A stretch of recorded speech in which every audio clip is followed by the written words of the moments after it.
hearing on the next item. Okay. So I have no further speakers to the referral motion. I'll call question. All those in favor, referral till tomorrow morning. Any opposed? And that carries unanimously. So we'll be back with that tomorrow morning at Council. And before we get to item 6, we're going to take 1 minute just to reset so staff can move around. Anyone that needs to come and go. Make it 5 minutes. Okay, we'll be back in 5 minutes. A bio break, and we'll get set up for the next item.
Okay, folks, we're going to get started again. If I could ask for people to take their seats.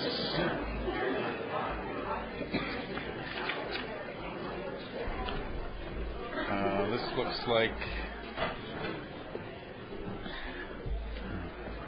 Okay, we are ready to start up again here with item number 6. And that is the rezoning for 228, 246 East Broadway and 180 Kingsway.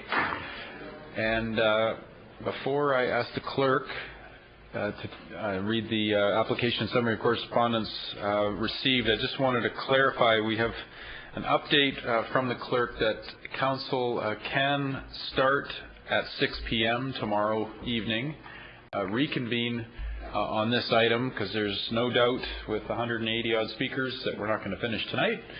So, but I think there may be people here who need to leave or don't want to stay too late tonight, and if they know our start time is 6 p.m., that would be useful. So maybe I'll ask council to make a decision on that now, whether it's 6 or 7:30.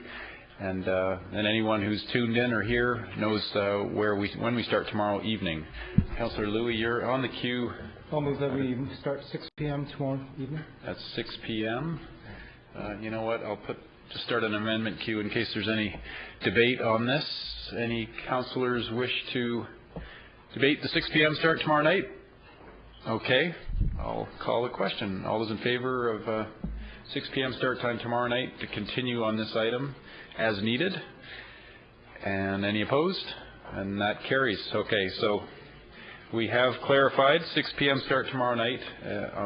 Undoubtedly we'll be carrying on with the speakers list from wherever we get to tonight on this. So on item number 6, Madam Clerk, can you please read the application and summary of correspondence received to date? This is an application by Alan Davies of Acton Austray Architects Incorporated to rezone C3A Commercial District to CD1 Comprehensive Development District to allow development with a mixed-use commercial and residential project. The Director of Planning recommends approval subject to conditions as set out in the summary and recommendation of the agenda. Since referral to public hearing, Council has received 43 letters in support of the application, as well as 2 petitions in support. And the first petition is 47 names unaudited, and the second petition is 635 names unaudited. Council has also received 42 letters in opposition to the application, as well as 2 petitions opposed to the application. And the first petition is from June 2011 to January 2012 with 2,116 names unaudited. And the second petition, it was an online one with 366 names unaudited.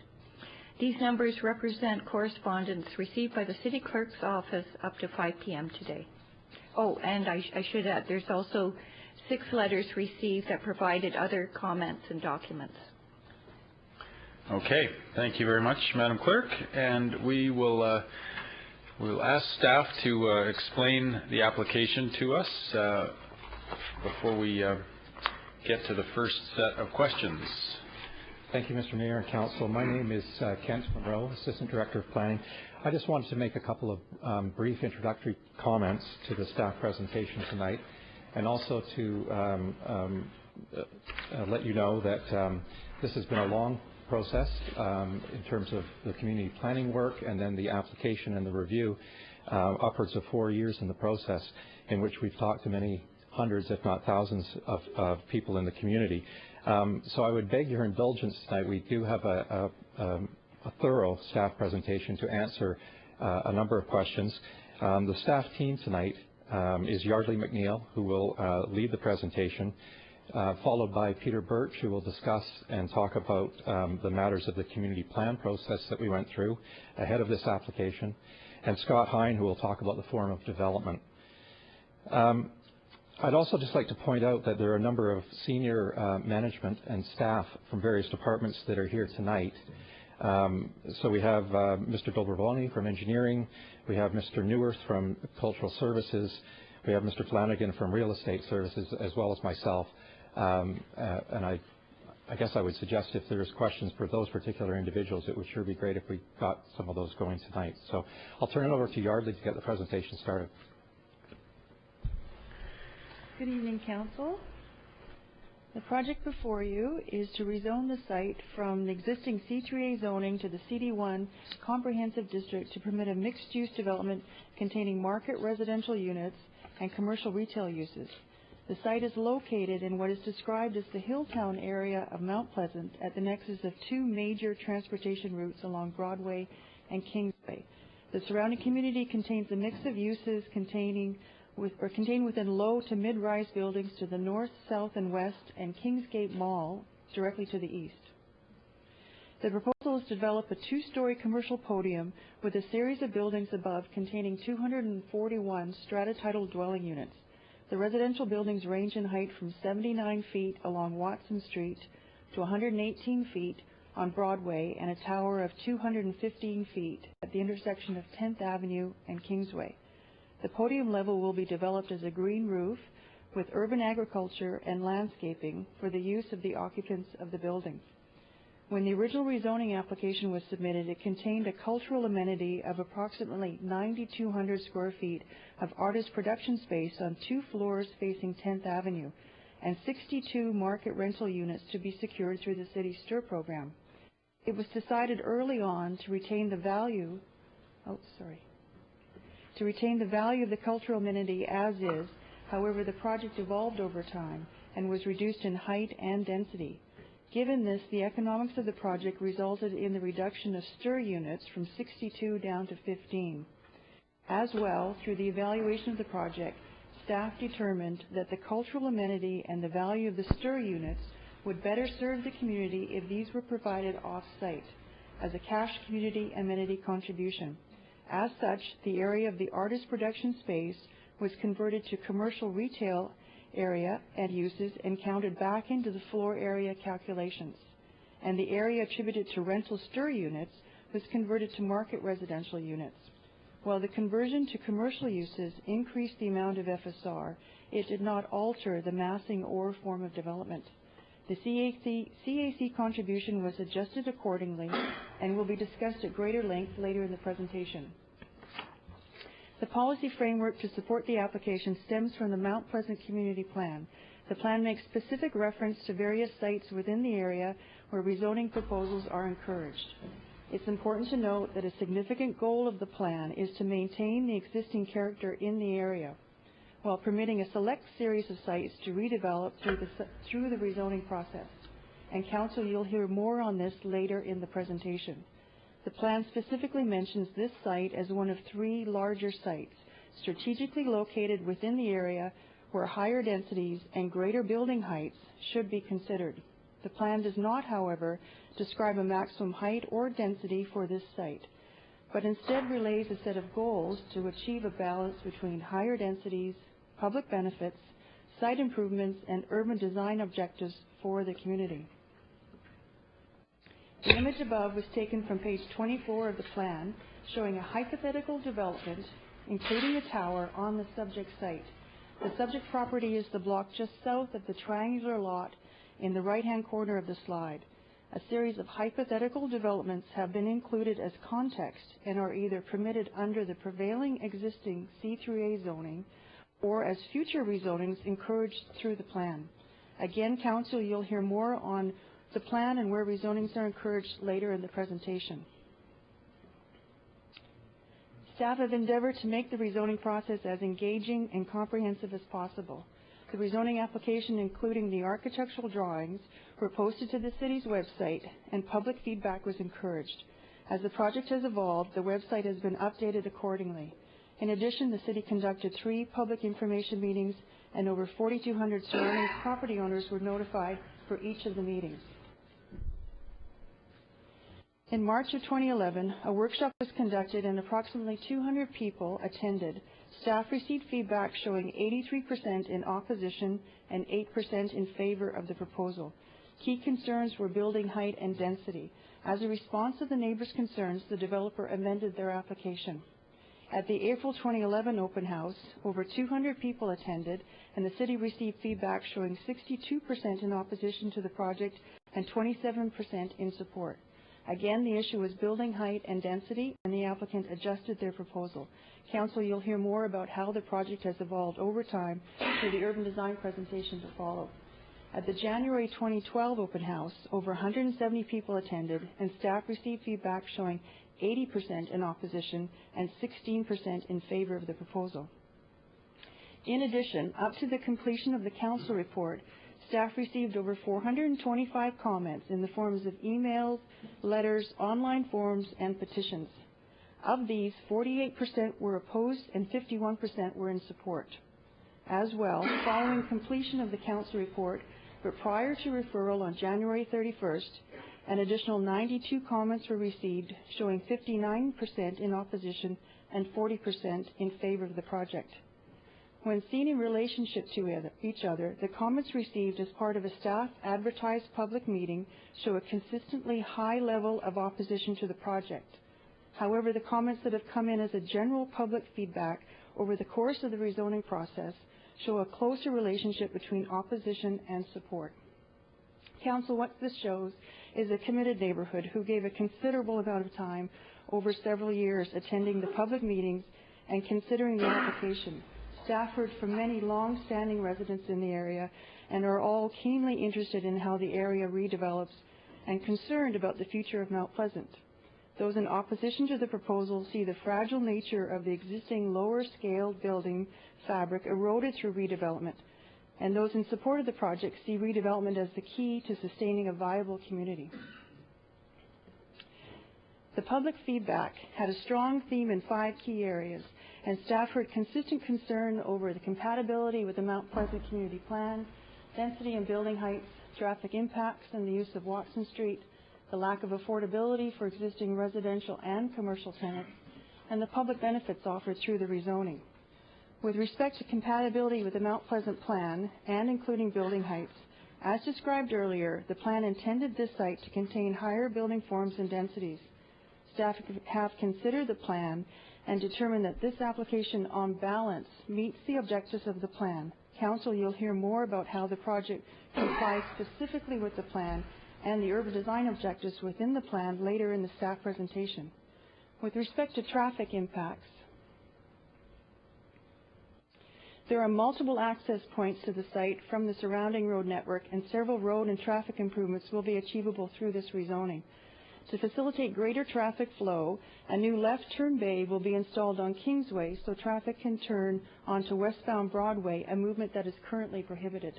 With respect to the 10th Avenue Bikeway, the proposal is to make 10th Avenue flow one-way except for bicycles, which will reduce car and truck volumes and limit adverse effect on the bike path. As part of the public feedback, staff heard concerns about how Watson Street was used as a vehicle access point and not the pedestrian-friendly street envisioned within the plan. For the most part, this is achievable in other parts of Mount Pleasant and to some degree with this application. However, at this location, Watson Street has historically been used as the back lane for businesses along Main and Kingsway. With the project fronting onto 3 other major streets, Watson Street becomes the most viable street for vehicle access, with the least impact to the surrounding road network. Having said that, staff believe that improvements could be made to the Watson Street frontage to increase the pedestrian scale, and staff have placed design conditions in Appendix B to achieve this aim. With respect to the concern over affordability, the Mount Pleasant Plan supports the retention of much of the existing scale of the area and does not encourage rezonings in many areas of Mount Pleasant. Further, the plan supports a variety of housing types and promotes commercial development along all major arterial streets. While the City has no authority to limit lease rates or the purchase price of a market residential unit, an increase in the housing and commercial supplies through a managed change in the community should increase options open to residents and businesses in the area. With respect to the request for affordable housing, the proposed community amenity contribution has included a cash contribution to the Affordable Housing Fund for use within the Mount Pleasant area. I'll return to the CAC shortly and describe the full contribution and its allocation in more detail. With respect to public benefits, in response to the city's financing and growth policies, the applicant has offered a community amenity contribution in the form of a cash contribution of $6.25 million. Real estate services staff have evaluated the CAC against the project's economics using the standard city methodology and determined the CAC contribution is appropriate. As stated earlier, the CAC offering has changed from the project's original proposal of an on-site artist production space and market rental units through the STIR program. When the project was revised, staff requested feedback from the community at the January 17, 2012 open house as to what public benefits should be pursued within the funding from the CAC. The top preferences received from the neighborhood were to secure artist production space, affordable housing, open space, and daycares. And all residents emphasized a desire to have these amenities stay within the Mount Pleasant area in order to benefit local residents. If approved, the rezoning would secure a CAC offering $4.5 million to be directed towards a cultural use within the Mount Pleasant community area, and $1.75 million would be directed to an affordable housing fund to be combined with other funds as they become available to be used in an affordable housing project in the Mount Pleasant community. In addition, the Mount Pleasant Community Amenity Strategy, anticipated to be undertaken later this year, may assist Council towards the specific use of CACs arising from this and other rezonings in the area. As such, staff support the application as presented, noting further refinements as described within the rezoning conditions in Appendix B.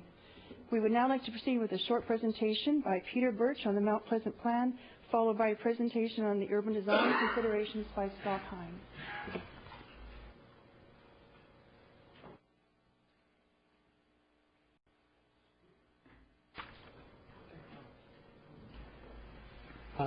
Good evening, Mayor and Council. I'm here today to talk about policy directions in the Mount Pleasant Community Plan, summarizing its content and highlighting some directions which would affect an assessment of the rezoning proposal for Rise Alliance. The Mount Pleasant study area is bounded by 16th Avenue, Cambie, Broadway, Quebec, Great Northern Way, and Clark Drive. Areas not included in the study area include the Mount Pleasant Iowa Industrial Area, where policy was derived from the Metro Core Jobs and Economy Study, Southeast Falls Creek and Olympic Village, the location for a possible future neighborhood center at Fraser and Kingsway, and the area located along Cambie near the Canada line at City Hall Station. The work focused on 4 residential areas, circled in blue on this diagram, the north, south, central, and west residential areas, and 4 commercial or light industrial areas outlined in red. Broadway West, running between Ontario and Yukon on Broadway, Broadway East, running between Prince Edward and Prince Albert on Broadway, Main between 2nd and 7th Avenues, and Uptown, roughly bordered by 7th Avenue, Ontario, 16th Avenue, and Prince Edward. The Rise Alliance site is located in Uptown. The planning process was guided by the Mount Pleasant Community Planning Terms of Reference, approved by City Council, which includes some key process principles. Included among the principles was providing an opportunity for participants to create and review plan proposals, but to seek common ground when doing so, and to strive to be consistent with overall city policy. The planning process used a series of workshops, a pair of plan fairs, a set of open houses, and focus group meetings to derive its content. Our focus groups included Aboriginal people, youth and the homeless, and with groups that spoke English as a second language, including Chinese, Vietnamese, and Tagalog.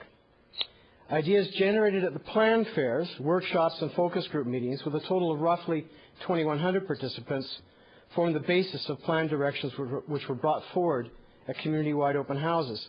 The policies and plans contained in the community plan received support from those who filled out questionnaires at these open houses. The content of the Mount Pleasant Community Plan is made up of overarching principles which set out the goals of the plan intended to inform anybody pursuing a project in Mount Pleasant, policies addressing key issues like those for housing, homelessness, and services, and shopping sub-area plans and policies. Among the overarching principles would be to recognize Mount Pleasant as a hill town, which slopes up to the main Kingsway and Broadway area, informing future decisions on urban design. Where new development occurs, to seek architectural designs that do not repeat examples from other parts of Vancouver, but rather seek a Mount Pleasant design character. To create vibrant streetscapes through a combination of measures including wider sidewalks, outdoor seating for cafes, and small public open spaces. To recognize Watson Street as a special place, respecting its history and character, and seeking improvements for pedestrians and cyclists, especially through redevelopment.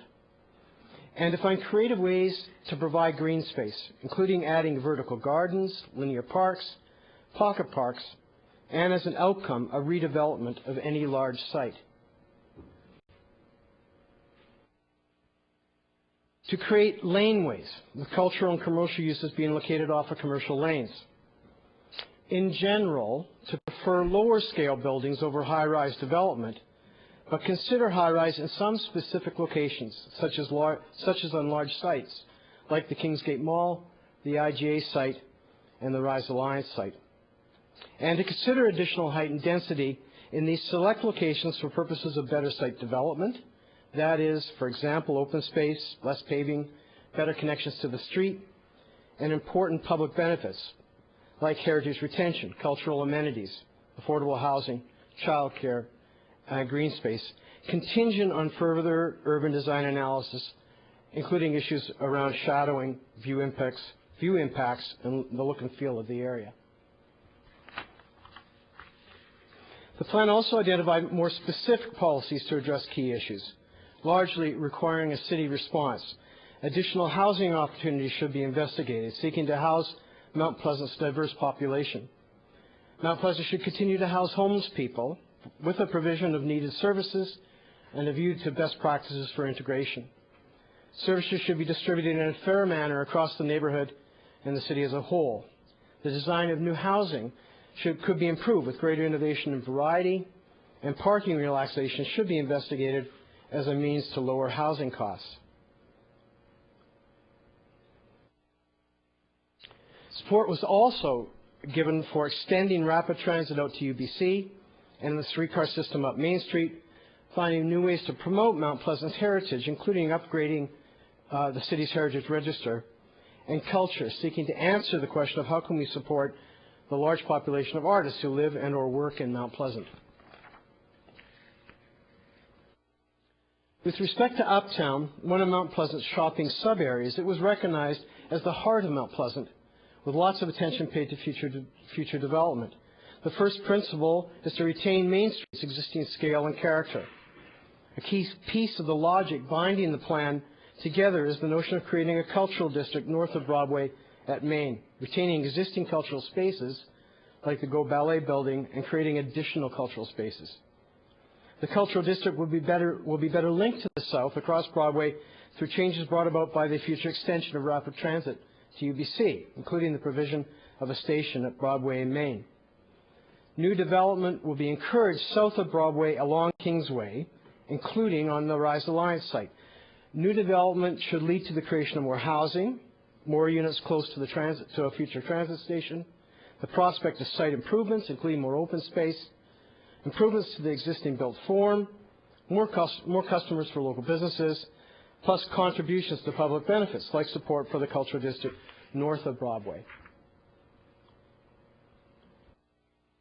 For the Rise Alliance site, the plan called for the design of an iconic landmark building, given the prominence of the site and the addition of more housing, job space, services, and with parking placed underground. While many aspects of the plan can be implemented through existing programs, the plan identified 4 initial steps that we need to take for plan implementation.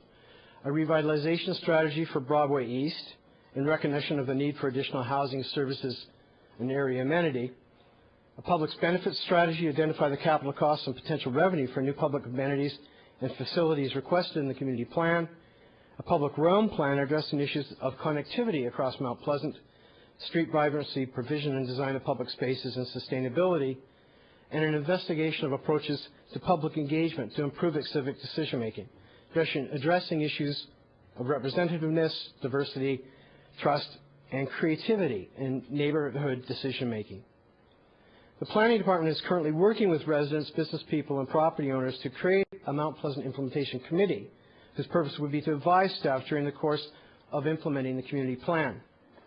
The community plan anticipated seeking further advice.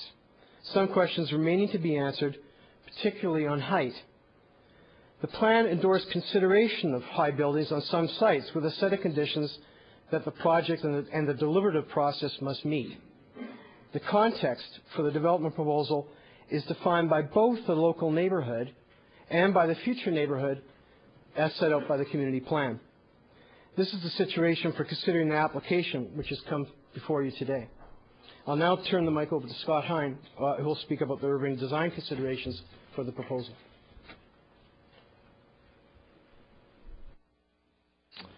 Thank you, Mr. Birch. Good evening, Mayor and Council, members of the public. Let me briefly take you through the urban design considerations on, as you've heard, a very challenging and complex application. And we'll start with a larger view and simply recognizing that the Kingsway corridor is comprised of 4 urban villages. And we've thought from day one in our work with the community that Mount Pleasant has its own distinctive personality and signature, and the plan aspires to reveal that, enhance that, and build upon that. This particular drawing that's up before you now is the very first drawing that we actually produced in the community planning process, and I think it's maybe the most important drawing because it's really a kind of cognitive map, summary map of some of the observations and aspirations of community members as we walked the neighborhood, walked the beat.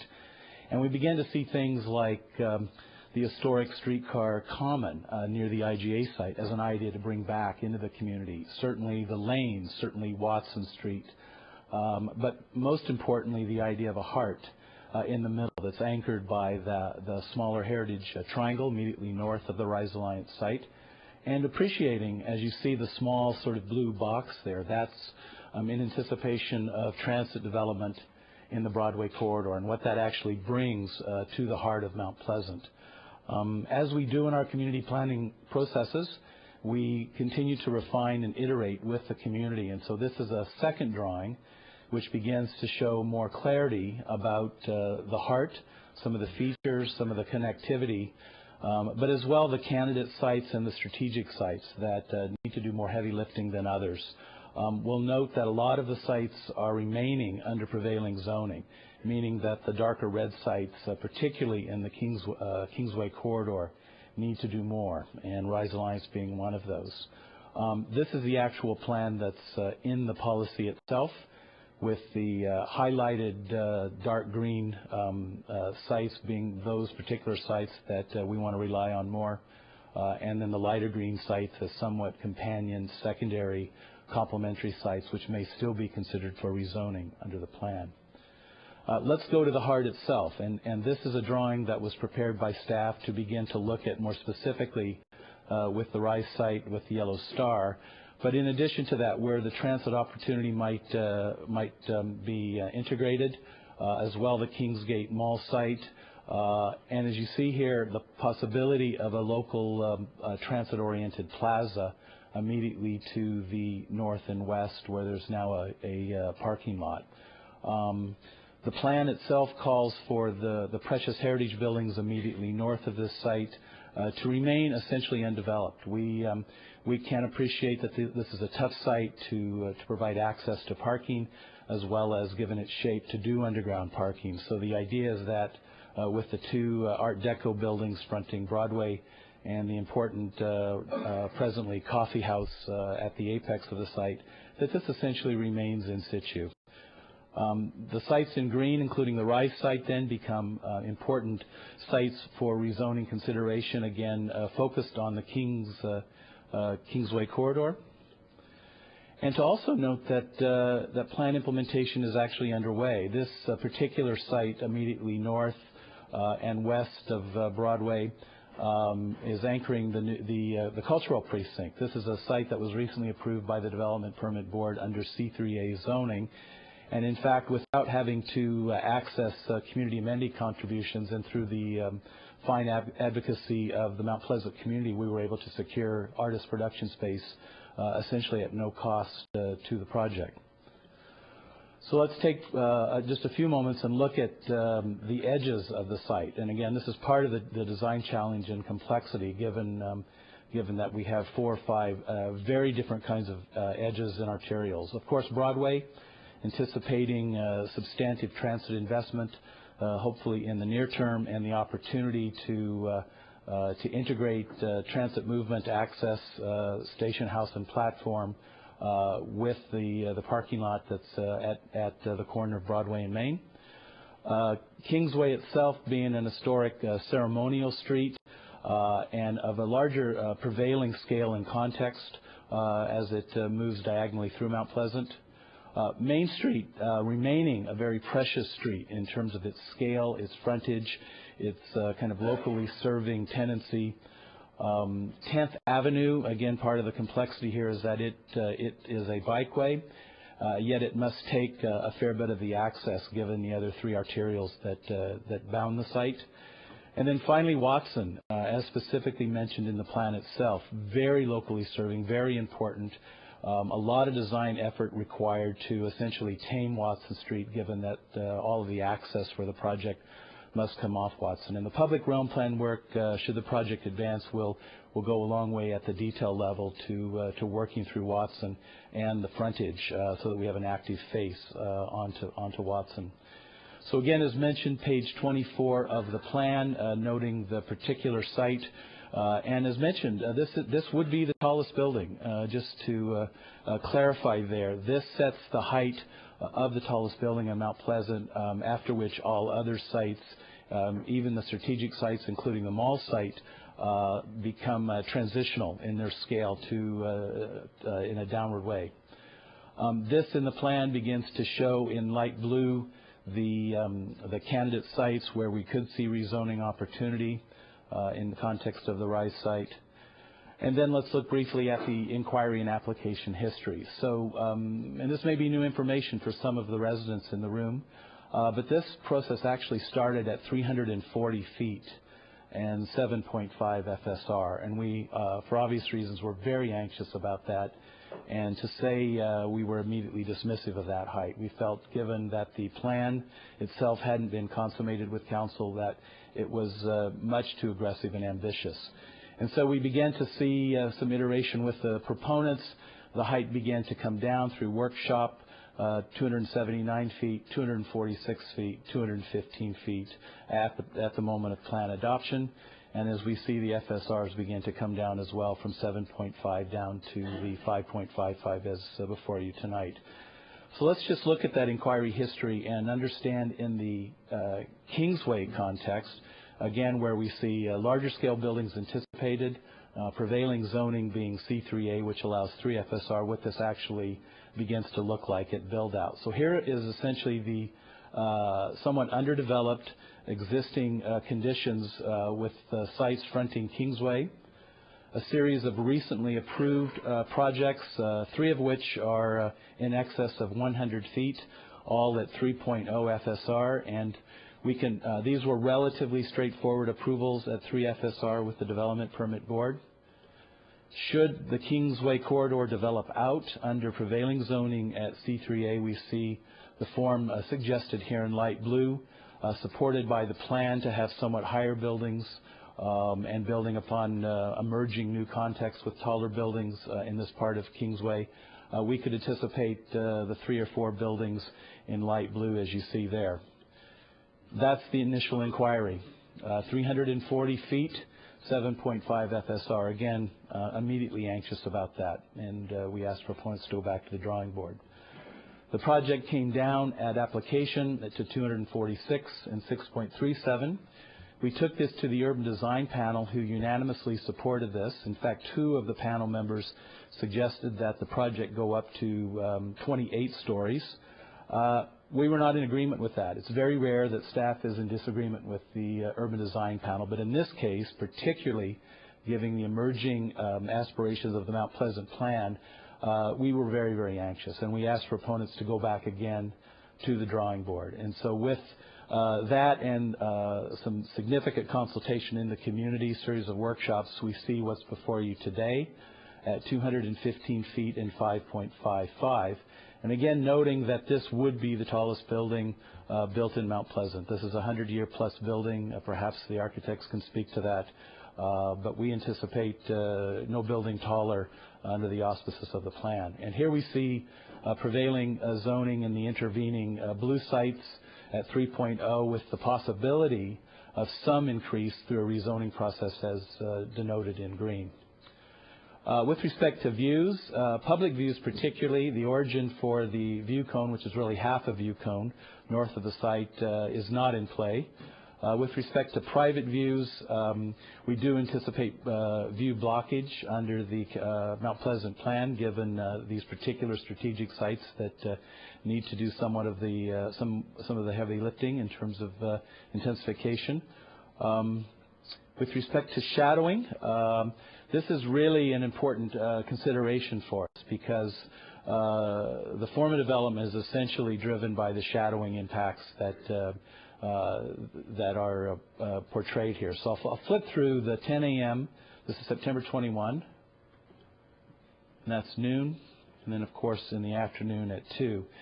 And what this form of development intends to do is to put obviously the tallest building as far away from the heart, which is to say the public open space both along on Broadway, on the north side of Broadway, and on the existing parking lot at the southeast corner of Main and Broadway, and essentially set up the massing and the shadow tracing so that it's either self-shadowing or it's shadowing on Kingsway itself. This is very important in terms of the livability of the units as well. We can see here that the predominance of massing, of course, is in the tower. This is a very tough site in that it's somewhat square and with very long dimensions, north, south, east, west. So to redistribute the density into a lower form means 2 things. It means that you line the site, the periphery of the site, with a double-loaded corridor and with a much smaller courtyard with some significant shadowing impacts. What that means is that a predominance of units would be facing outward to the ambient traffic noise. Whereas in this case, the form of development, by putting some density with the shadowing impacts pulled away from the heart, allows the buildings, then the residential components that sit on top of the podium, to be double fronting or through-like units, which means that those units can enjoy an internal courtyard for a higher degree of livability for new Mount Pleasant residents with good solar aspect and away from the ambient noise of either Kingsway, Broadway, or perhaps even Main.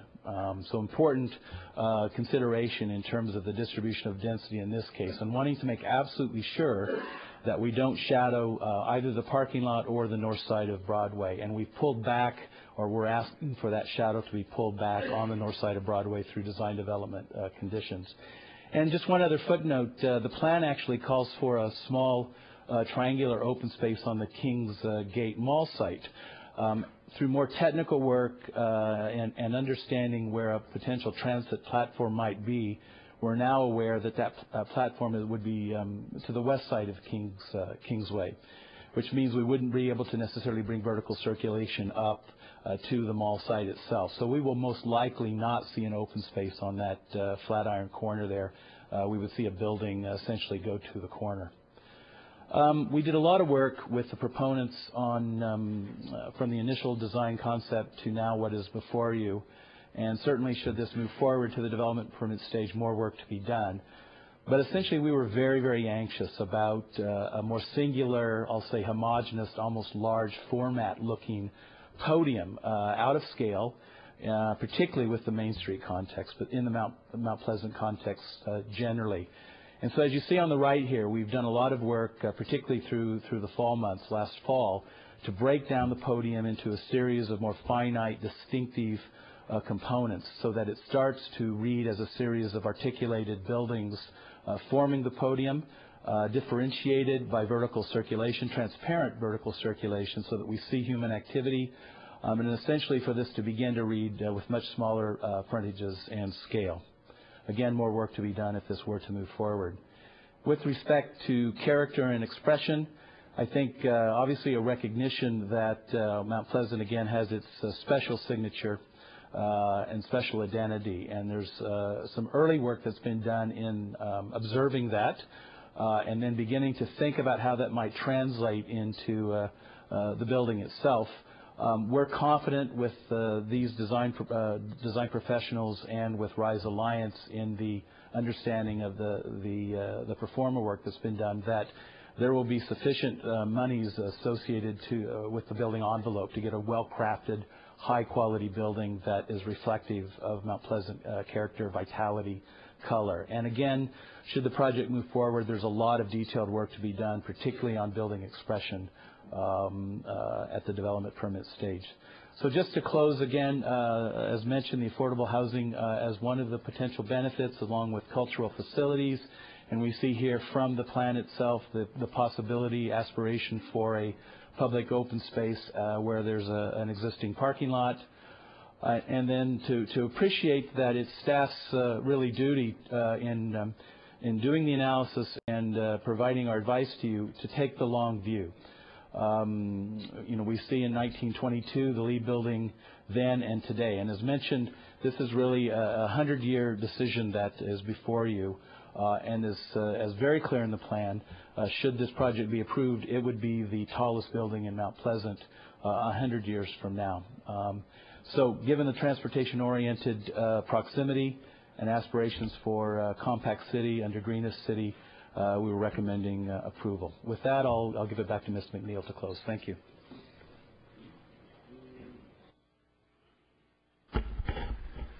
So that concludes our staff presentation. We do have the owner and developer Rise Alliance along with their architectural team here this evening, and they have a short presentation they'd like to give you as well. Thanks. And maybe before we get to that, Council actually needs to move extension of this meeting. We sailed by our 10 p.m. closing time, but an extension to 11 p.m. So I'll call any debate on that. All those in favor of extending to 11? Okay. Any opposed? All right. Unanimous. We are on to the applicant team's presentation.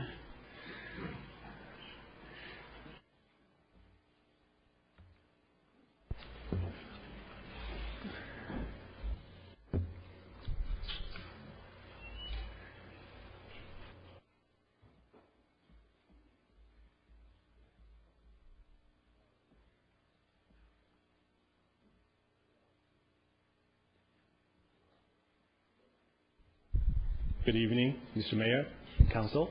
Thank you for your time. Tonight, my name is Will Lin from Rise Alliance, and I wanted to take a few minutes to speak to you. Our project team is also here today. Chris Vollen, our VP of Development from Rise, and also the project architect, Mark Austrie, and Russell Acton, who will do the presentation after me. But I wanted to take a few minutes to speak to you personally and to everyone here tonight. We're a local company proudly rooted in Vancouver. We have 20 years of experience and take pride in doing brownfield developments that are pioneers in urban planning, design, and location. A little bit of history on this site.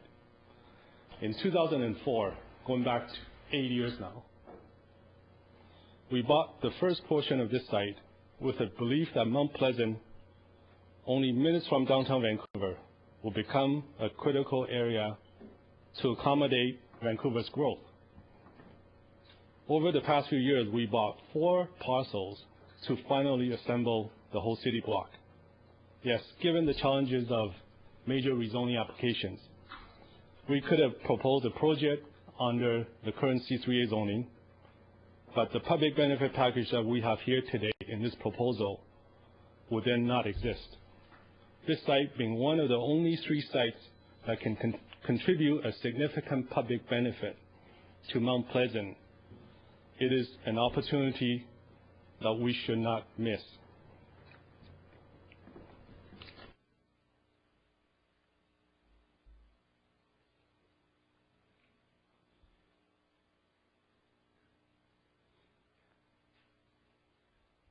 RISE's own Mount Pleasant Community Information Center has been open for about a year now, since April of last year, with 2 full-time staff providing up-to-date information to 2,300 people who have visited the site so far, the majority of whom have lent support to the project with over 630 signed petitions. We understand that this is one of the most extensive public outreach programs any project has undertaken in Vancouver. We hope that you will give this proposal careful considerations. It provides 240 much-needed new housing on city's busiest transit corridor, namely Broadway. The demand for home is growing, as demonstrated by another project Council approved last year, Marine Gateway. To date, Marine Gateway has received approximately 8,000 registrations of interest for approximately 400 homes, showcasing there is great demand for housing on transit corridors. Vancouver will continue to grow, and it's a project like this that will accommodate this growth and continue to make our city one of the most livable in the world. Thank you. Now I'd like to bring Mark Austrie to continue the presentation.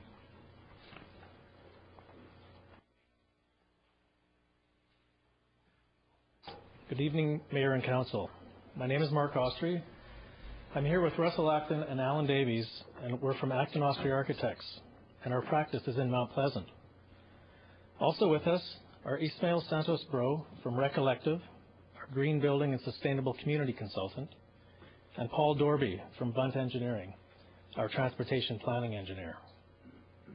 We're here to present the merits of this rezoning application, how it aligns with Council policy and the Mount Pleasant Community Plan, and how the density and form of development are appropriate for this location on the Broadway Transit Corridor.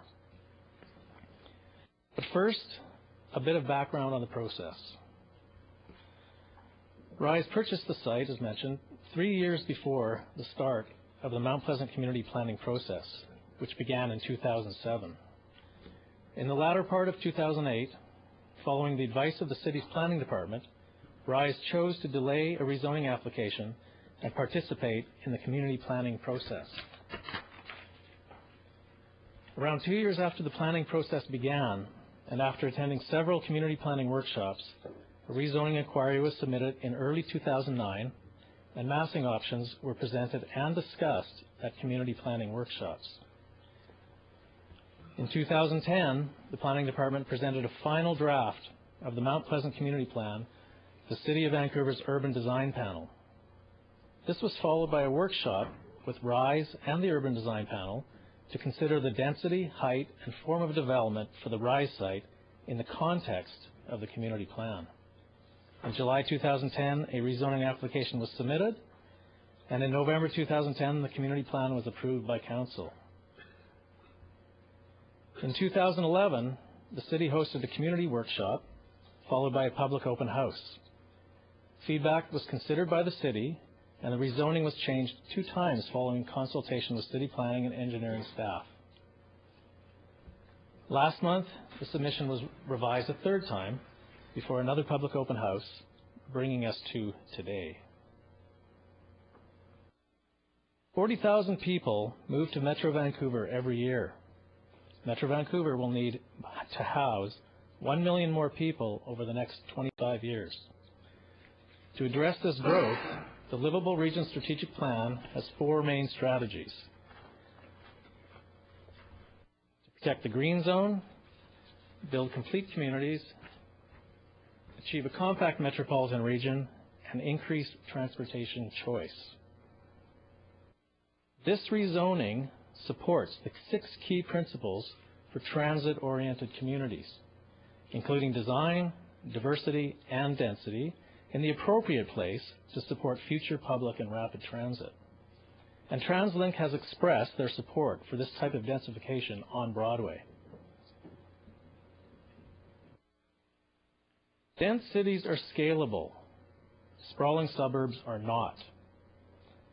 Given its location and proximity to the highest residential and employment densities in the region, major transit corridors, and rapid transit network, the Mount Pleasant community is ideally located for increases in density to support and encourage future growth and to motivate anticipated transit investment in the Broadway corridor. The community plan identifies only 3 strategic sites for greater density and additional height: the IGA site, the Kingsgate Mall site, and the Rise site. In the context of the Mount Pleasant Community Plan, the prevailing zoning is less than 1 FSR, like single-family dwellings.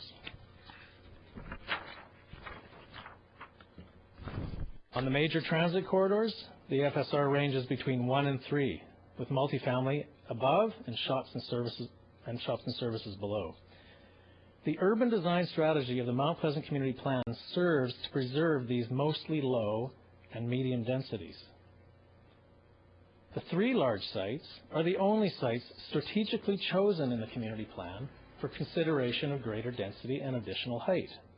These are the only 3 sites identified in the community plan with the potential to achieve, through rezoning, important public benefits including affordable housing, cultural facilities, artist production space, public open space, daycare, and so on.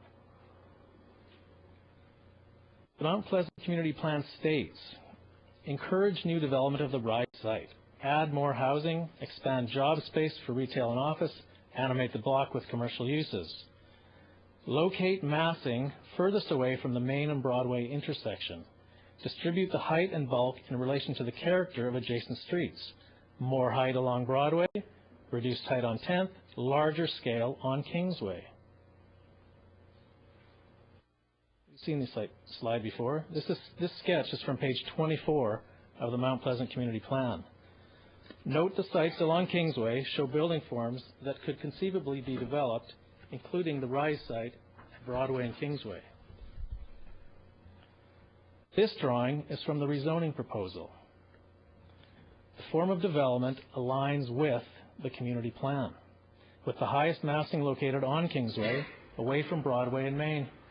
This massing is only 6 stories taller than the highest building in Mount Pleasant.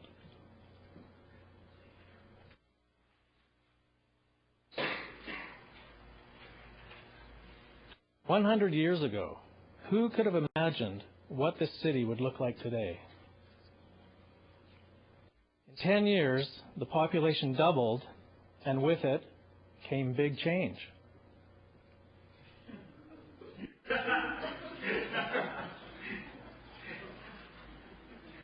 20 years later, the population more than quadrupled.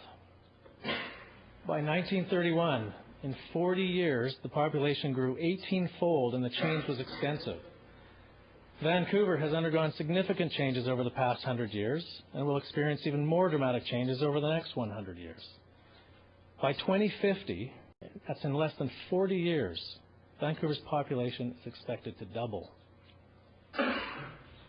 So where are we now?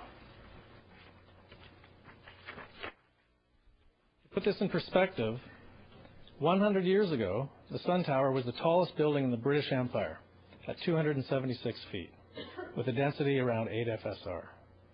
100 years ago, the Lee Building was the tallest building in Mount Pleasant at 82 feet, with a density over 7 FSR. Today, the Kingsway corridor from 7th to 12th is lined with buildings of 10 to 13 stories. We studied a lot of form and massing options. These are just a few of the many. And we made lots and lots of changes before submitting the rezoning application. And we changed it after submission in response to community feedback by dropping the height from 26 stories to 19 stories and by cutting the density from 6.4 FSR to 5.3 FSR, which reduced the number of guaranteed rental housing units from 62 to 15. And the massing on Watson Street and part of Kingsway were reduced in height by 1 story, while the massing on Broadway was increased by a setback 2-story penthouse.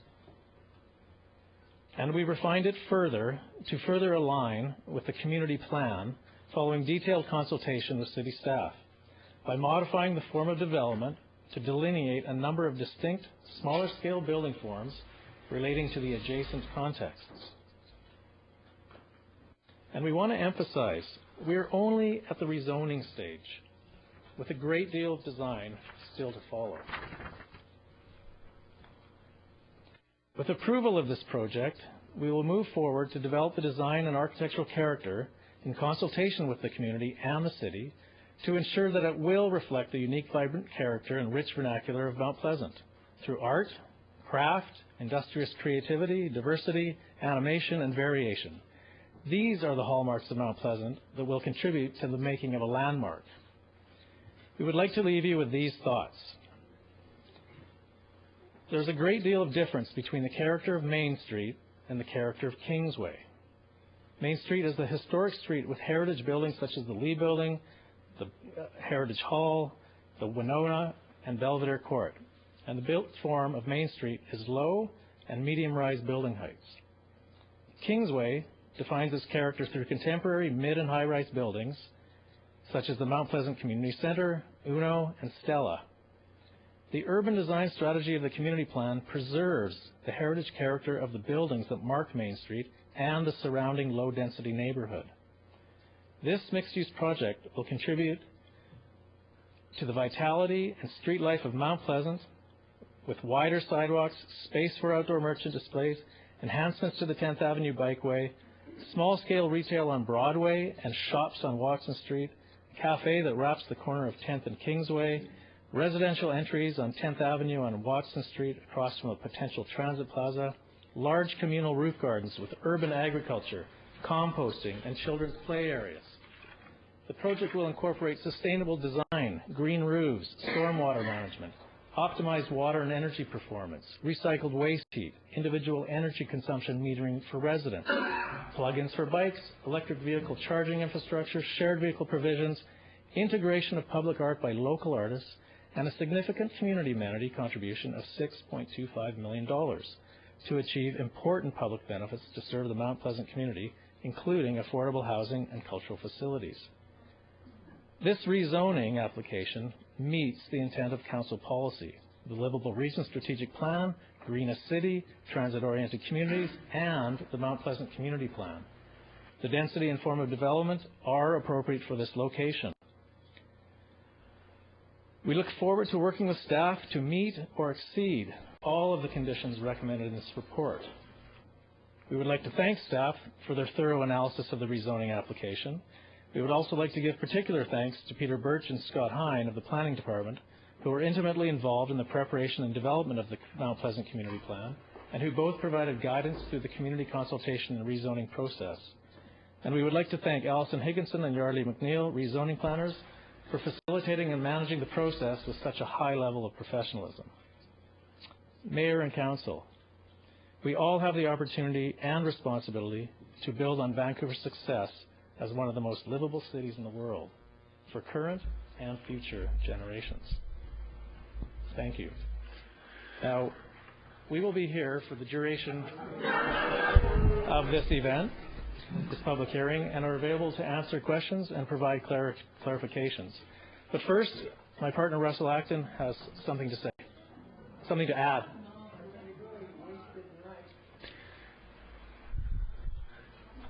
So, Mr. Acton, I'm hoping you have brief comments, given the length of the preceding presentations, which have been extremely comprehensive. I appreciate that, Mr. Mayor. Thank you. Mr. Mayor and Council, to complete our presentation, I just wanted to speak a bit about the matter of the aerial rendering that seems to have gotten a lot of attention over the last little while. I want to start off by clarifying that the renderings are not part of the rezoning documentation that was submitted to the City. The renderings were not prepared by our office, but they were prepared by an independent architectural rendering service experienced in the preparation of such drawings. Having seen the rendering in question, as well as an analysis of the rendering prepared by a private citizen, as well as a memo prepared by city staff, we decided to look into the matter, and we wanted to share our observations with you. This image is of the citizen's analysis using multiple vanishing points and camera positioning assumptions. When the perspectival lines are extended, 3 vanishing points appear on the left where we would expect to see just 1, and 5 vanishing points appear on the right where we would also expect to see only 1. An assumption is stated in the box regarding the height of the camera. Is the assumption correct? One can't help but wonder what margin of error is associated with the assumptions made regarding the height of the camera and the location of the multiple vanishing points, which are presumably used to locate the citizen's 3D model in the context photo. This image shows what appears to be an overscaled context model and what appears to be a floating or elevated 3D model that was prepared by the citizen. Detail A appears to show the Kingsgate Mall 3D model overscaled and floating above the photo context. Detail B appears to show Cafe Barney overscaled and also floating above the photo context. Detail C appears to show Waves Coffee projecting onto Main Street and elevated above a car. Detail D appears to show Ping's Cafe hovering directly above 11th Avenue. Taking these anomalies into consideration, one can't help but wonder what margin of error is associated with the relative size and scale of the citizen's 3D model in relation to the context photo. This image shows the rise rendering in a 3D model of the rezoning proposal prepared by our office. The top of the towers, shown by line A, are in alignment. The top of the nearby context building, shown by line B, are in alignment. The side of the towers, shown by line C, are in alignment. And the corner of the nearby context building, shown by the line D, are in alignment.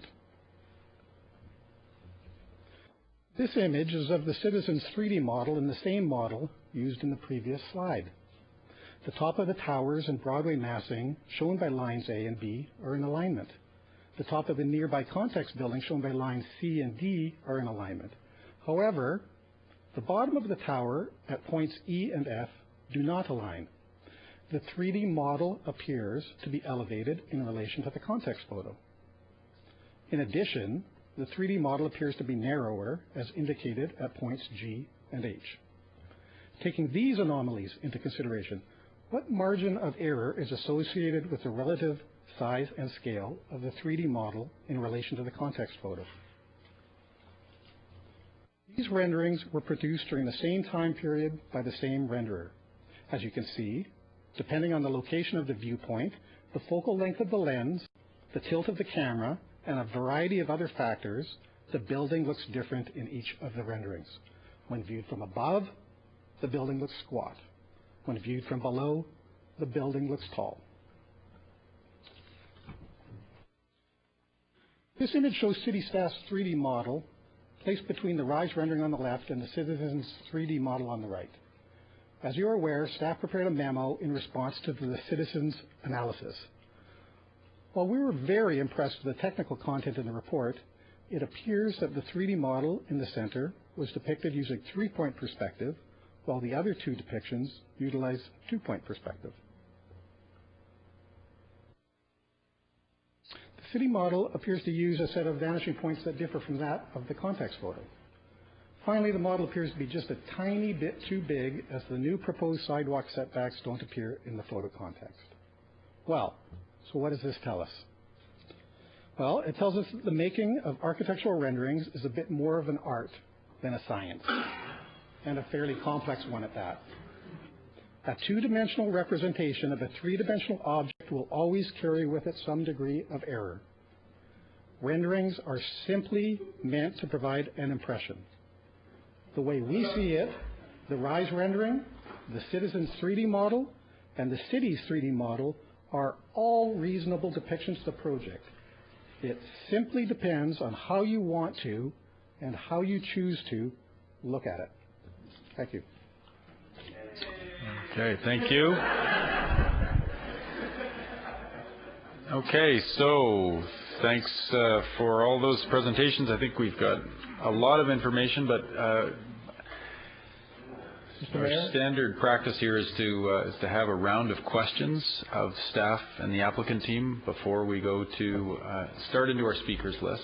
Mr. Mayor, before I do that, though, I understand that we've had a long presentation. Many people have come this evening.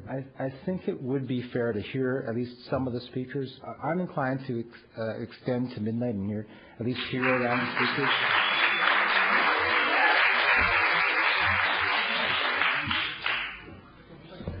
And I'll move that motion before we head into speak, because if we all do at least one round of questions at 5 minutes each, we're well past 11 o'clock when we wouldn't have heard a single speaker.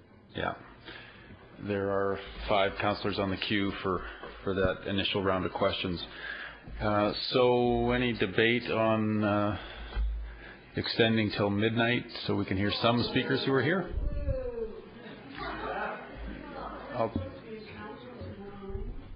That's right. 9:30 tomorrow morning is...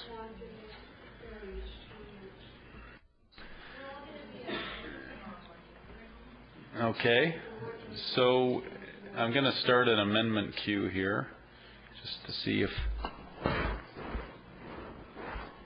Right, so maybe I'll just test the floor. If it does need to be unanimous to extend beyond at this point, unless council wishes to suspend the bylaw so that we can go till midnight, and that requires a 2/3 vote for suspension of the bylaw to extend. So in order for us to consider that first, I just want to gauge if there is consensus that we go till midnight, then we can roll on from there. If there's not, then we get into a debate and a vote on suspending the bylaw and having a 2/3 vote. Pardon me? 12 hours. Well, council starts at 9:30. That's a fixed time. So,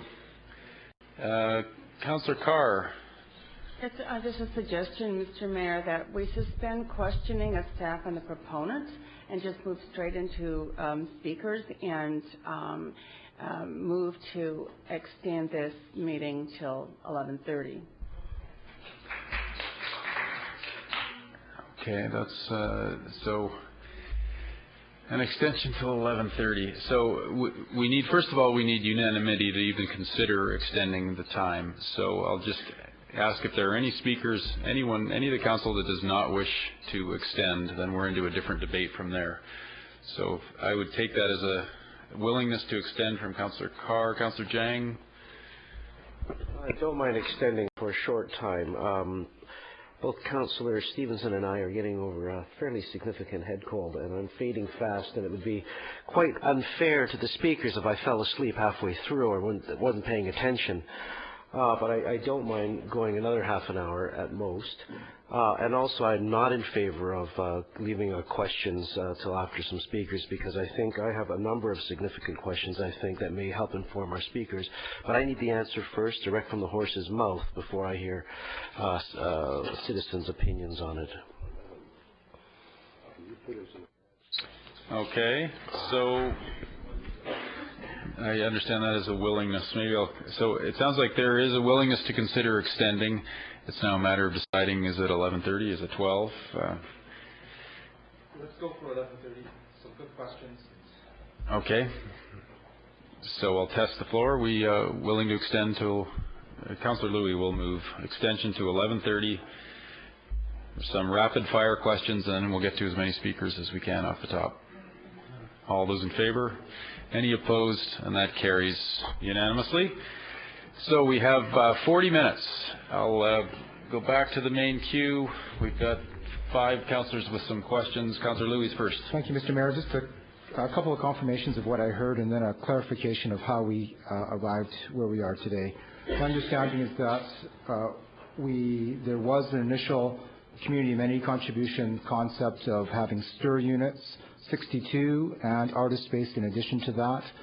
and as a result of some reduction, or there was concern in terms of the building size, that we reduced and eventually eliminated those two components and took a cash contribution, or asked, the offer is now a cash contribution instead of rental units and artist space. Is that correct?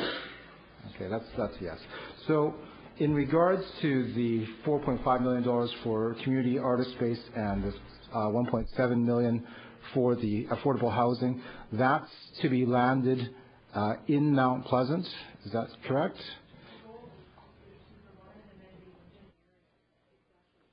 Within the Mount Pleasant area.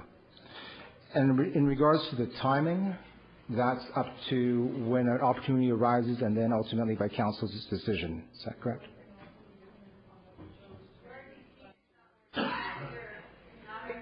Maybe try to use the other microphone. Looks like the mic's on, but... Is that working? Yes. Okay.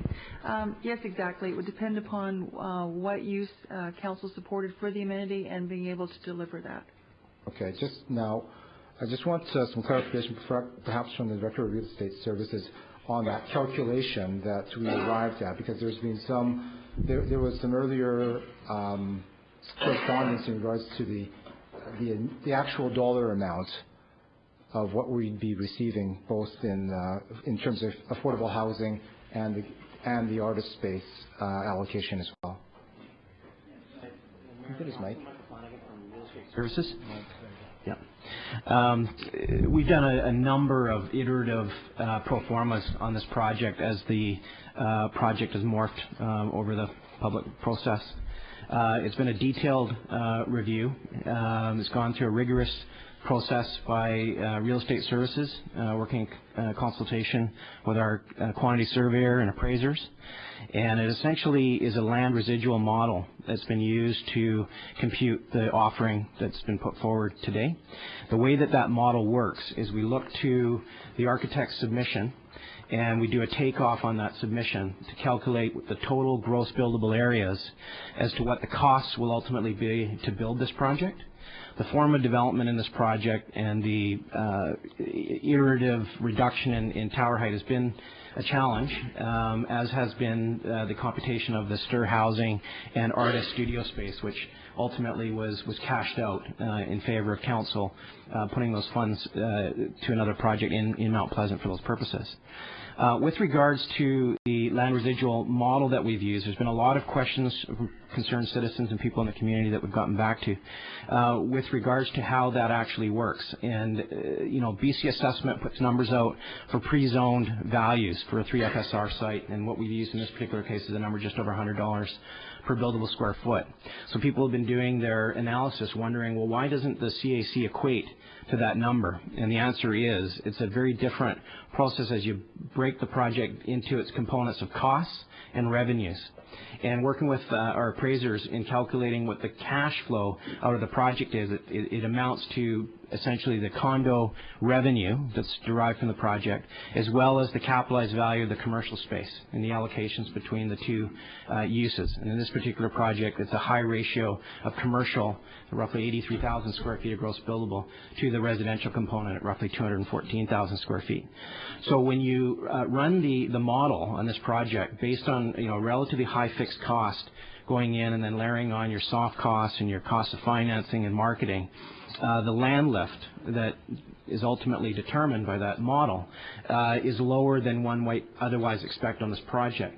I've explained to members in the community that, in my view, that results primarily from not being able to average up on the residential tower quickly enough. There's an increasing marginal return to the pro forma with the additional residential height.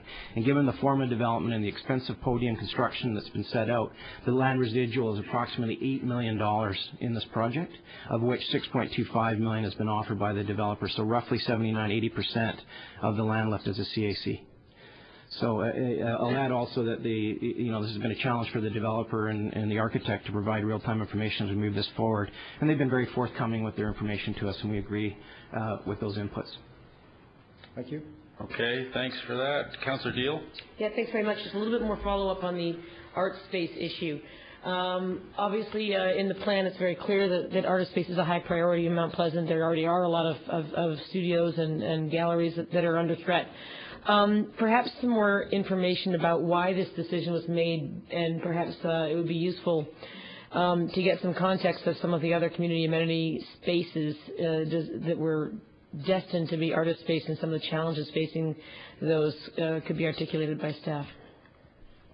We can tell you that staff did look at the value of generating the 9,200 square feet of artist production space on site and the cost in doing that, and compared that to what the $4.5 million could achieve if you were out in the surrounding community purchasing land and converting space into artist space. And it was evident that we could leverage that cash contribution to achieve a much greater output if it was going to artist production space outside of the project, but within the same community. So in existing buildings, for instance, as opposed to a new one? For example, yes, it could be that way, yeah. Okay, and can you explain for us some of the recent history we have with newly built cultural sites? I see Mr. North. I saw you crawling into the back there. I said, don't go too far back there. I mean, for instance, there's a Playhouse space on 2nd Avenue. There's the CBC Plaza. There's some recently built CAC cultural spaces that are facing some challenges. Mr. Mayor and Council, Rich Newerth, Managing Director of Cultural Services.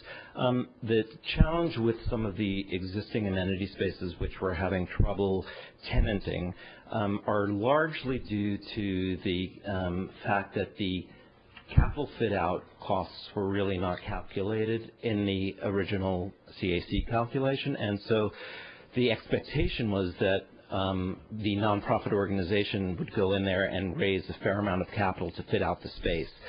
So that's what we're experiencing down on First Avenue as well as at the CBC space.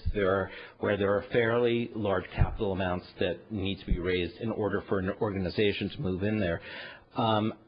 The other thing is on some spaces where the common area costs may be high. I think that it's a different challenge than might be the case here. I think that it's all about how it's all about whether or not we sufficiently fund the project up front, or whether we have expectations that there's going to be support from the private sector to actually fully fund the project. And we're not seeing a lot of arts organizations coming forward with the funds to fit and finish those existing spaces? That's correct. Okay, thank you for that. My final question on this then has to do with how can we be assured that the $4.5 million will indeed go to cultural space in the neighborhood? How does that process roll out from here so that we can give assurances? Because I think there's a lot of concern that it's not going to be used that way, or it's not going to be used in the neighborhood. So how do we make sure that that happens? Well, Council, one of the suggestions would be to consult the neighborhood as to what their preferences would be, and to make an opinion with respect to that decision in a public arena. So the report suggests that it goes to a cultural facility. There are a number of preferences that we've heard from the neighborhood as to what that could be, and that seems to be growing as well as we move throughout the public hearing process. So we would just encourage that there's some transparent, fulsome conversation with the community to really nail down what their goals are. Okay, because for me that's a very, very high importance in this project. Thank you. Okay, Councillor Reimer's next. Thanks. Thank you for the thorough coverage of the Mount Pleasant Community Plan and why staff feels that this application aligns with it. The questions I had were on 3 areas that you may have covered, but I didn't hear the answers for. The first one was around Watson Street and how you reconcile its status as a special street with 7-block-long special street, and one of it being giving up to essentially a loading zone for large trucks. It was a concern for staff as well, and particularly because there has to be vehicular access and loading access onto the site from one of these 4 streets. When we looked at Broadway, Kingsway, and 10th Avenue, those seem to be prohibitive in terms of the amount of activity that kind of opening would require. So what staff have done is look carefully at what the proposal that the applicant has suggested and contributed and suggested further improvements to it to reduce the opening size of the loading bay, make the architectural finishes more pedestrian, smaller, human scale in those areas, increase the public realm with respect to planting, sidewalk size, and we think that we can go a long way into producing the quality that the plan was envisaging, noting, however, that we still need Watson Street to supply that access. Thank you. Second question was around the 3 sites. So there's Rise, the site we're discussing, Kingsgate across Kingsway from this site, and then the IGA site at 12th and Main, give or take, 14th, right? Okay. So you used the words that the plan encourages rezoning at those 3 sites. It sort of suggests then that it discourages rezoning applications anywhere else. But my understanding is when we passed that plan in November 2010, that rezonings couldn't come in on any other site than these 3 large sites. No, that isn't correct. The plan, and I will get Peter Birch to add to this, encourages the 3 larger sites to consider higher densities. There are other sites within the area that are encouraged to be rezoned, not to the same degree as these 3 larger sites with respect to height. And then the majority of the area is to be retained at a much smaller scale. So I don't know if you'd like more of a comment on that. Peter Birch can come. Yeah, I wouldn't mind more of a comment on that.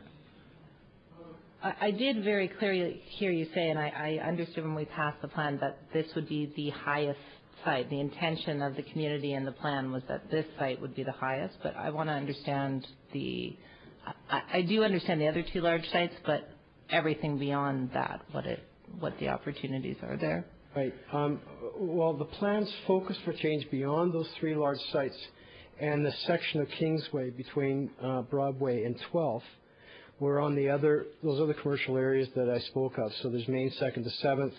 There is Broadway East of Broadway West. In those commercial areas, predominantly it calls for mixed-use development to a height of around 6 stories. And there are some variations on that in Broadway West.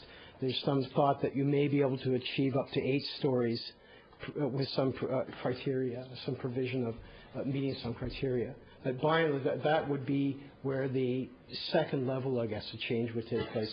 When you look at the other parts of Mount Pleasant, when you look at the RT zones and the RN zones, there was, I think, a broad recognition about how those zones serve a different sort of housing need.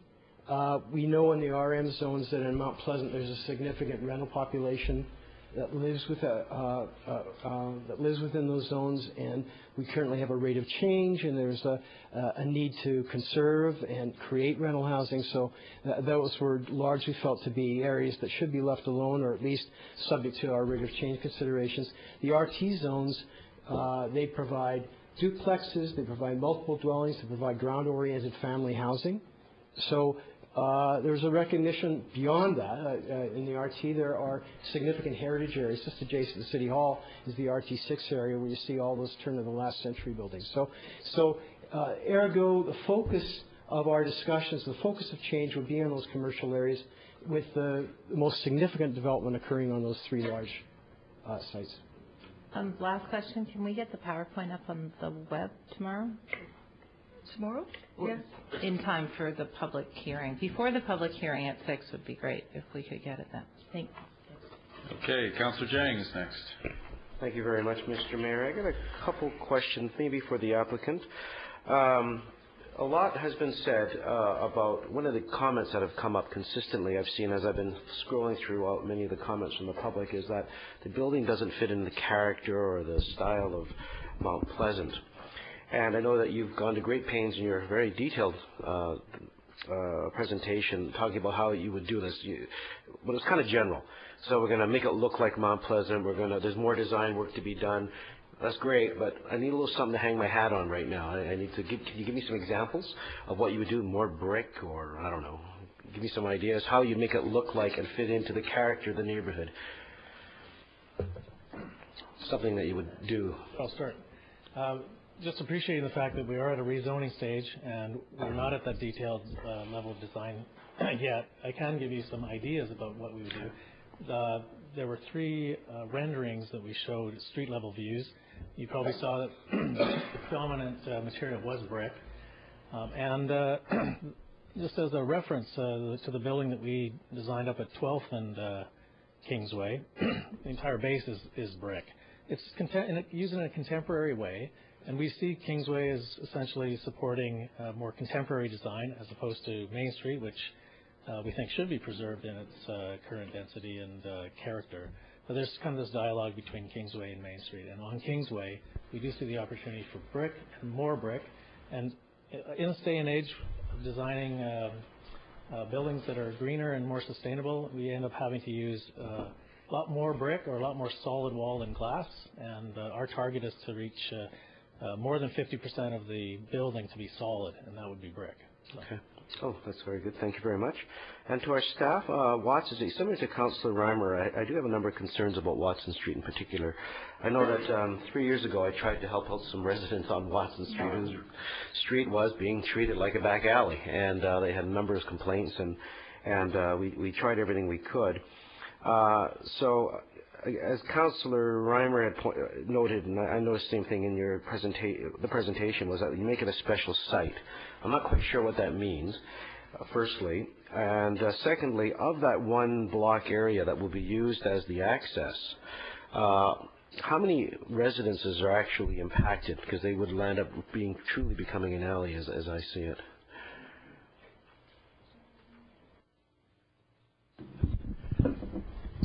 First off, with respect to Watson, and perhaps I'll defer to Mr. Austria on the number of residences, we actually see a terrific opportunity when we do our work on the public realm plan, which we are about ready to commence, where we would see a more contiguous public realm with perhaps the plaza, as mentioned, on the corner of Main and Broadway, contiguous with and actually flush with Watson Street, as it essentially meets the Rise Building on the east side, Watson itself, and then the 10th Avenue frontage as well. And I failed to mention that 10th Avenue is the quiet street in the sun as part of the heart, and it's the lowest scaled edge. And so if we can, appreciating that it's a bikeway as well, if we can sort of bind all three of those spaces together through public realm treatment, we'll begin to have something greater than the sum of the parts. Okay.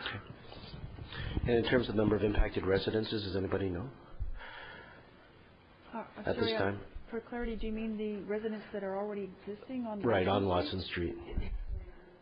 Okay, could you get that information for me? That would be great, because I just know that if something does happen there, those residents will be calling us again.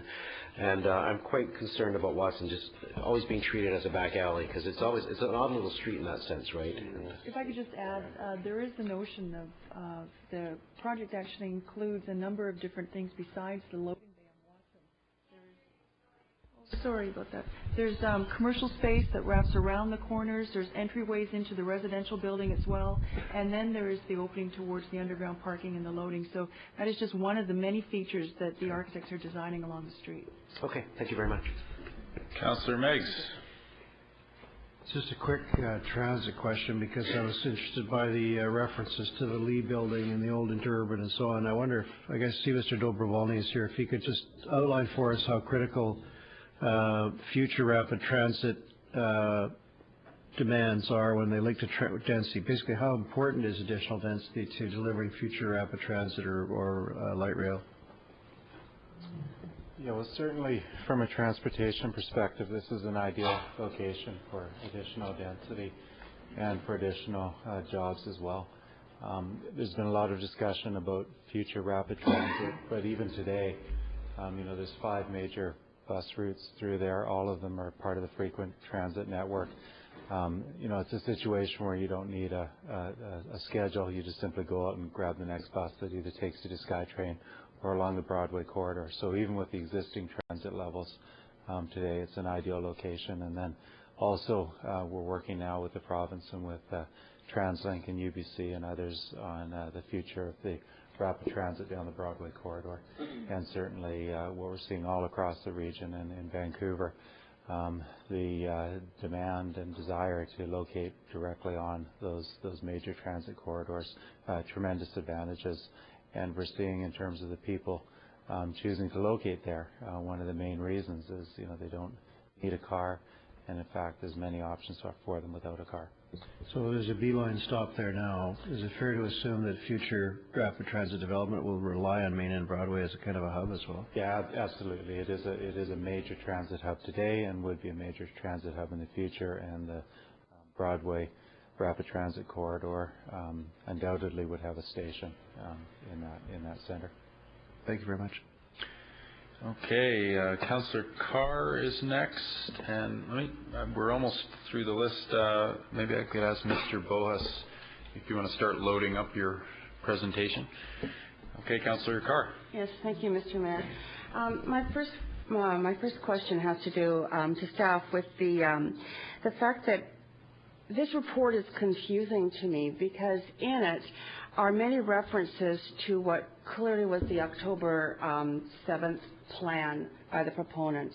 So there are references, and I noticed the proponent also referred to elements, especially in that last slide he showed, of affordable housing, of community art space. So in the report there's references to, again, those things, and then some corrections. I can point out the specific places. I said at the time for the referral that I didn't think this was ready to come to public hearing. And I want to be very clear that the elements in this report that still contain references to artist space and to rental units or affordable housing, that these are not what would be voted on, that any vote would not include, it would be the current as of January 2012 plan, not the October 7th plan that was referred to this public hearing. Just to be clear, the rezoning is based on the applicant's application. The application came in with artist production space and stir units. It was a staff decision to convert that into a cash contribution.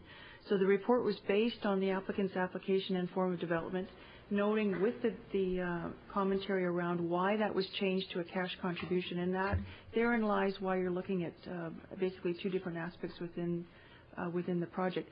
We think the report is quite clear with respect to what it suggests, which is a cash contribution of $6.25 million and allocated towards a cultural use within the community of $4.5 million, and a $1.75 million contribution to the Affordable Housing Fund for use within the area when funds become available for an affordable housing project.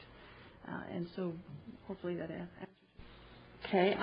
Apropos of what the comments you've just made, what guarantee do we have that the cash contribution would be used within the Mount Pleasant area? Tell me the protocol, or however that you can guarantee that that money would be used within the community. Well, again, this is Council's decision as to what the CAC is allocated towards. We have heard from the community around what their preferences are with respect to cultural facilities.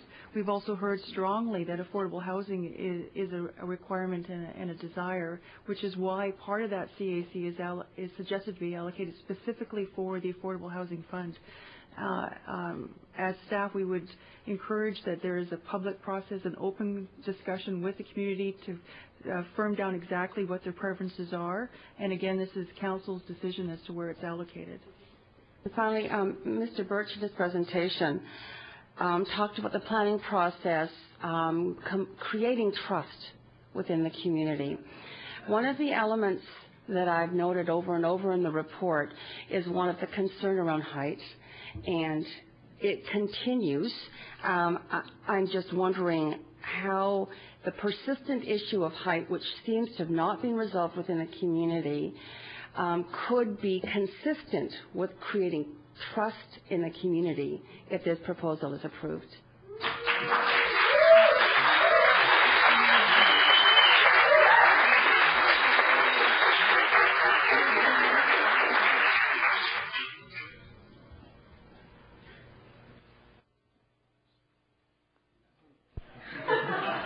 My sense is that if Council looks closely at the plan and looks at the considerations in the plan, I think when we spoke of, I spoke earlier about there are locations where We're satisfied and happy with the existing zoning in the RT and RM zones. We are cognizant in some of those other Broadway East, Broadway West, Main 2nd and 7th. We've got some clear directions on where the height should be according to the plan. We should follow through on those. But when you look at the large sites, I think during the course of the planning process, we are cognizant, and the community was cognizant of how difficult the decisions were. And therefore, we tried to put that criteria forward that said, yes, maybe some additional height, but let's look very carefully at site development, and let's look very carefully at the community amenity contributions and the public benefits that would flow, and somehow achieve some sort of a balance. So I know that's probably not the clearest scientific advice I can give, but I think that the community was willing to accept looking at some of these at taller buildings, provided that there was something really achieved for Mount Pleasant that made that area special, is what my sense is. And I think that that's going right back to the plan and trying to follow as best, with Council's judgment, follow as best we can those principles that are incorporated within the plan. Okay, and last questions from Councillor Ball. Thank you, Mr. Mayor. I'll be brief. I'm following on Councillor Deal, and again, we're able to read a number of the letters that we've received tonight, and I do understand that the report is very well done by our staff, but there is still some confusion. If I could just clarify some of the things that were said, was that because the building was to be higher, when it was lowered, costs essentially made it impossible because they lost the extra height to be able to provide the much heralded and planned for studios, artist studios. So am I understanding that it has to do with the lowering? I'd say you're partially correct, because we didn't want the entire community amenity contribution to be absorbed by one or two components in the whole project. When the heights came down, the total land lift obviously went down, and the percentage of that as a CAC went down. But it's also fair to say that the total of $6.25 million is enough to deliver the on-site artist studio space still, but that given the comments that the Director of Cultural Services has made regarding costs to fit out the space and saddling a nonprofit with those obligations to do the fit out and carry the common area costs, it was just decided that, you know, at this point in time, it's a very expensive undertaking. Let's take the cash and then go back to the community with how that is spent. Okay, that helps me greatly there, and I think it will help make a lot of people understand. The next question that I have is, I've heard the word, it's a goal to provide the arts and cultural facility. And I think what I need to hear, and that I'm hoping that I'm hearing, is that funding is basically guaranteed to be a arts and cultural facility, and that we're not talking about consulting to find another use, that we're guaranteed that this is arts and cultural and the housing that is mentioned. That's certainly the staff understanding as well. And so that is clear. We're not talking about going out to the community to look for other uses. No, the general recommendation is that those funds be used for art and culture, and then $1.75 million for affordable housing. But ultimately, council will decide how those monies get spent. But that's the intended use and the recommendation from staff. Thank you. Okay, that is all of our questions for staff and the applicant team.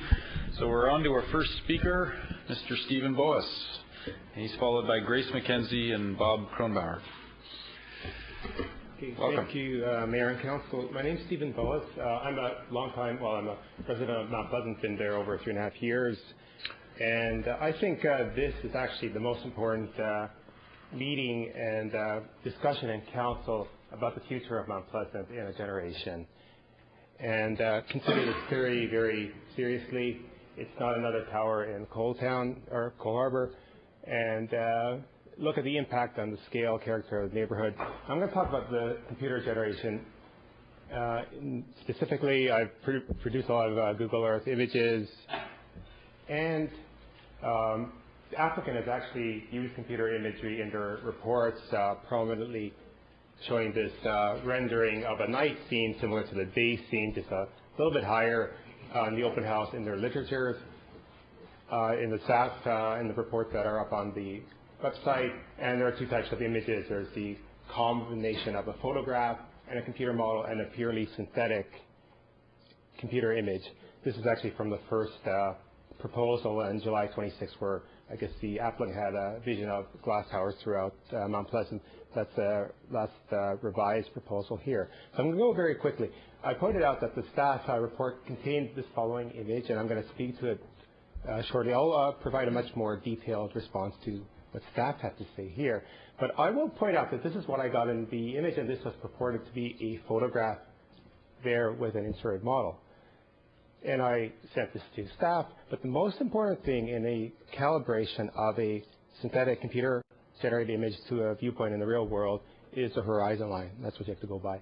And based on the horizon line, you can see that the stela at Kingsway and 12th is right there. It's above the horizon, 90.07 meters above the sea level. And the rise tower is 108.53, so it's 356 feet. So in this image, this obviously has to be above the horizon if we assume that this photograph is correct and it's a real photograph. Now, what staff has done is they've created a computer model. They've inserted it here, but have a look at these images. Now, are they the same image? Look at the clouds. Compare the clouds. Compare where the horizon is here with the stela and there. So here, stela is above the horizon. Here, it's below. Look at the Lee building. Look at the top of that. Look at the perspective. This is not the same image. There. So staff should have done one of two things. Either they should have said that we're going to compare to this image here, or we're not going to get another image and try to calibrate it to that and take a part of a fisheye image, crop that, and I'll look at that now. If this is the original image, then it's been tampered with. So you can compare this for yourself, but you can see the clouds don't match, the horizon doesn't match, and the Lee building doesn't match here. I would have said that if staff had realized that the applicant had used this photograph as a starting point, then they should have said, full stop here, we've got an image that's been tampered with and played with, and then contact me, because I have not been contacted by staff during this process at all. I asked for feedback several times. I got a couple of emails in response. No information was shared. Now, what I did is another investigation in terms of scale. I scaled my image so it actually matched the one in the staff report here. And there's different levels of vertical compression here. And that's the image without any vertical compression. So the Broadway frontage would have to be increased by about 53%, the tower by 37%, and the Watson Street area by 49%. So either the vertical compression would be similar in all three areas, but not different. So, I think there are some serious issues here with the ethics of visualization and with what staff was presented. And in the record time I raised a couple of red flags here to staff. Staff were actually kind enough to confirm my computer image. I got this one email back. My model is in pink. You can see the appurtenances and some other details that staff have missed. Stairwells there, appurtenances there. So actually, and they missed the colonnade there. So I built a more detailed model, but I think we're in the same ballpark. Staff are missing these appurtenances at the top of buildings. But I don't want to get sidetracked here. To match photograph, you have distant views like North Shore Mountains, and you calibrate it. It's much easier if you have the starting position for your photograph. And you can go from there. Here, I've got the Scotia Tower, a couple of buildings down North Shore. Take that away, and also the image there. Here's a view from 12th and Kingsway. So you're at your 5 minutes. You can wrap up very quickly. Sure, and I'd like to go into a lot more detail here and talk about the importance of the street level view, because staff have not looked at calibration here. They have not looked at providing the same data so we can replicate their work with the wireframe outline. So that's very important there. And the 3D computer model at street level is key, and I think this is where you really get to see what this proposal means on street level, on Broadway, for the average person who actually lives in the area and uses the area. Okay, and you can provide that to council. Yeah, and I'd like to be put in a request to be put to the end of the speakers list as well as the second vice speaker. So, Councillor Jang, you have questions?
Okay, I think I was pretty clear about the logic in why staff and council should review this. But in terms of distortion, I actually found an interesting quote from the P5 where it was included in the staff report to help the reader visualize the nature of the proposal.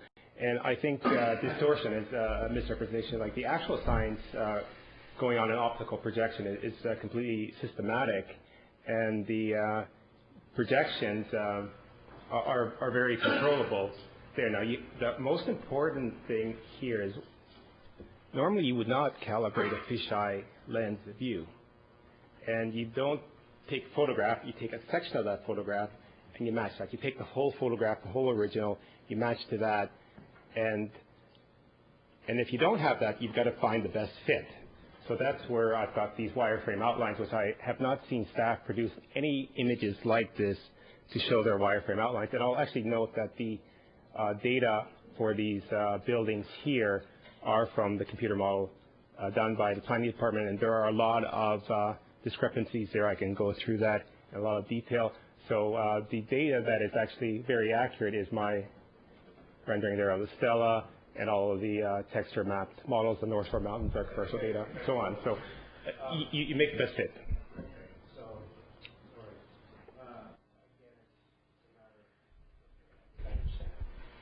The other question I had is one of I have asked you about scale before. The model builder myself, I look at drawings and pictures all the time. I build from scratch. And one thing I've always asked you about is scale, because often it seems to me that the models are drawn at a scale, just to use my eye, using my eyeball, and that always bothered me. But I think what was very interesting today at the applicant and much fun of this was the floating building. And I noticed the performance drawings, and I wondered, you've added height on the bottom. Right? So you've got the model, and then you've added height, and superimposed, you've got it. So I'm sure. So it's built over a car. I know they have subway systems that do that. How does that throw off the drawings and our perceptions of it? I will repeat that I used the staff produced background buildings. I did the best fit for the site for that building based on that horizon line. And I think if you look at the illustration there, staff have confirmed that the elevations for my building in the synthetic 3D model are right on. They're spot on. And actually, I've got a better model than the staff has, and I'll actually challenge staff to share their analysis because, with the... Okay, so given that if you superimpose all three models, we find that they're all more or less compatible inside. So the actual view really, for example, the very opening slide shows a downward view. So you're doing exactly what you're criticizing the applicant and the staff for doing. You're picking and choosing the angles to be dramatic. Are you doing the same thing? Given that everything's the same, you just said that you the staff model, your model, even the applicant model, they're all fairly similar. You superimpose them, they look pretty close. But yet, you showed a number of shots which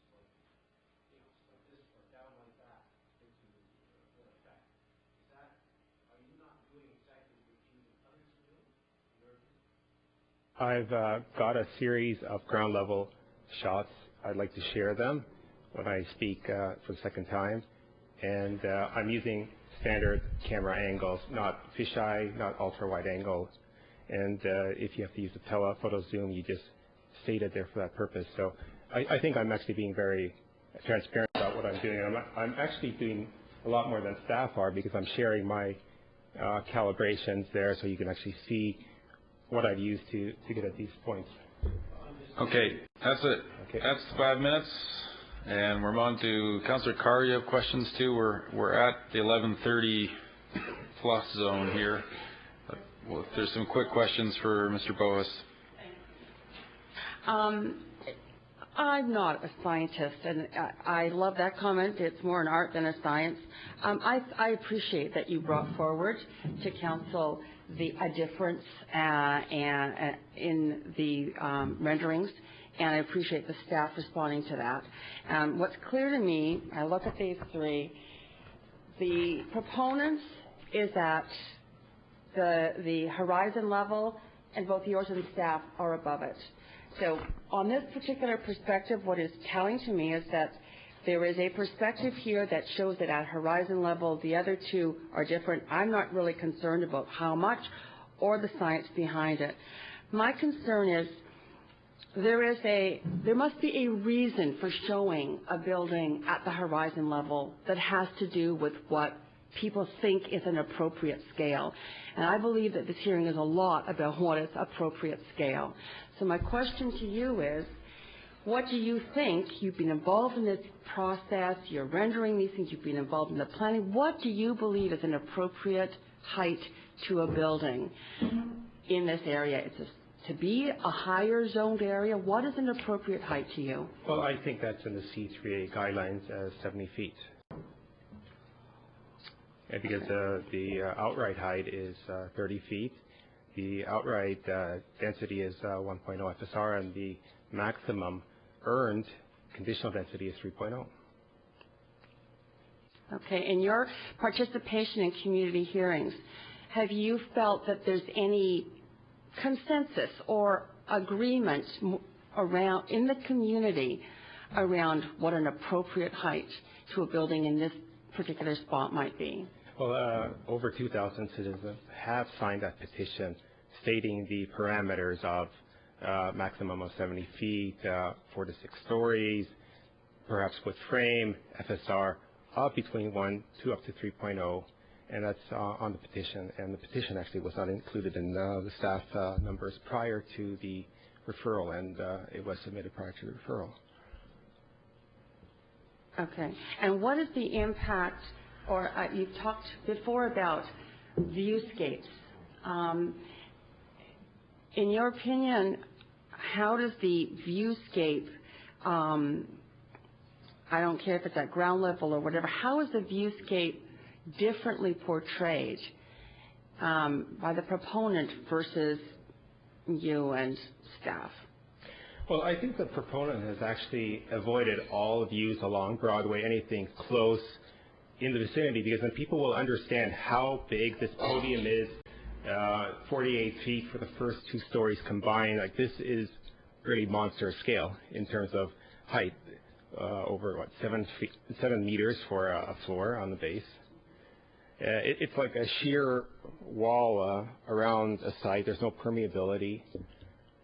Okay. It just doesn't work well in terms of a lot of the things requested by the community in the community plan. Okay, thank you very much. Okay, so we're after the 11:30 mark on the clock up there. Councillor Meggs is the last one on the queue. Questions? Final questions for Mr. Boas before we adjourn? I'll try to be brief. Mr. Boas, the happy takeaway I have from this controversy over the drawings is that yours and the staff's and the opponents are quite close. The variances are quite explicable, and so I conclude that no one is out to deliberately deceive anybody else by their representations in these things.